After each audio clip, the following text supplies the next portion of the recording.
And then there's this. There seems to be, by the way, speaking of Biden, an indication that the polls are starting to tighten somewhat, especially where it really matters most, the swing states that are really the ones that are going to determine who's the next president. Places like, Pennsylvania, Minnesota, Wisconsin, Michigan. Because of that, this is the perfect time to ask the following question.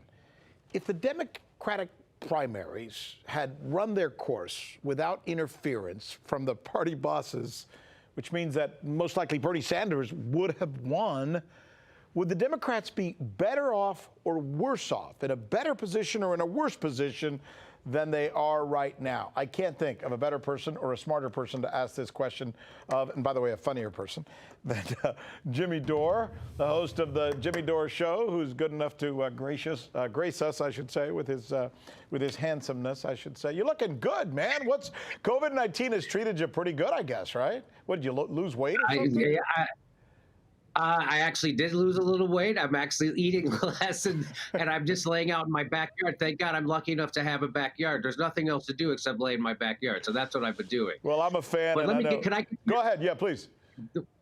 No, just let me get to the question about. So the thing I can think about Bernie Sanders, yes, if they let the voters choose, it probably would have been Bernie Sanders as the nominee for the Democratic Party. Of course, they didn't. Barack Obama intervened. The party coalesced. And of course, I don't know if you know, but the MSNBC and CNN are pretty much Democratic arms of the Democratic Party. Right. And so they'll trash Bernie Sanders. They'll make people afraid that he can't win. He's too far left. They're going to paint Bernie Sanders as a socialist. What are they doing to Joe Biden? They're doing the exact same thing to Joe Biden. So that's always a dumb. Oh, because the other guy will insult us, so we can't have our candidate. But here's the bigger problem, Rick, is that Bernie Sanders was the one who capitulated to Joe Biden and the Democratic machine. How he didn't know that they were going to coalesce to cheat him when I knew it in my garage in Pasadena. I knew it 4 years ago, which is why we all tried to urge him to start his own third party. But that is not the role of Bernie Sanders in politics. Bernie Sanders' role inside the Democratic Party is to make sure a third party didn't spring up between 2016 and right now, and to get those progressive sheep herded back into the Democratic Party to vote for another warmongering maniac who's a puppet of Wall Street. That's exactly what we're doing. Joe Biden is not a solution to Donald Trump. Joe Biden is just another problem.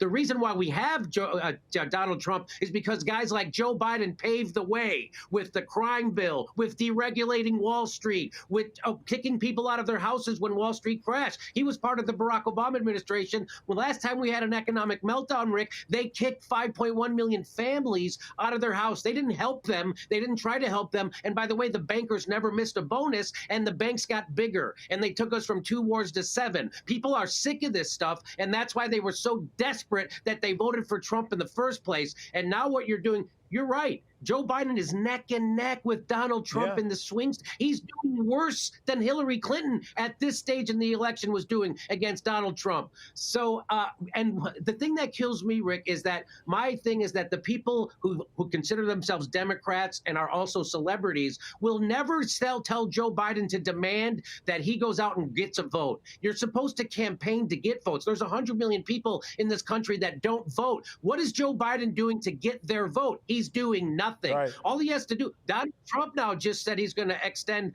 the eviction moratorium. Joe Biden wouldn't even do that. He won't.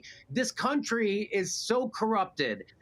The seas of the engine of power has seized up so much because of corporate corruption. They won't even give you health care in the middle of a pandemic. We have 30 seconds for you to tell me what we can do to change it, and does it include another party? It does include another party. So there was a bunch of us who got together last Sunday. Dr. Cornel West, Nina Turner, Marianne Williamson. A lot of people got together it's called the People's Party. So go to peoplesparty.org, and it's not ideological. It's not left, right. It's workers. It's us against the 1%. We all have to come together because it's not a left, right issue anymore. It's us against them. When they both agree on denying you health care, when they both agree on the war budget, when they both agree on the banks, when they both agree on the student, that's when we need a third party. Point well made. A voice that needs to be heard more often. We hope to get you back. Jimmy Dore, thanks, man. Appreciate it. You look good. Thank you. Right back at you. Likewise. That's our news.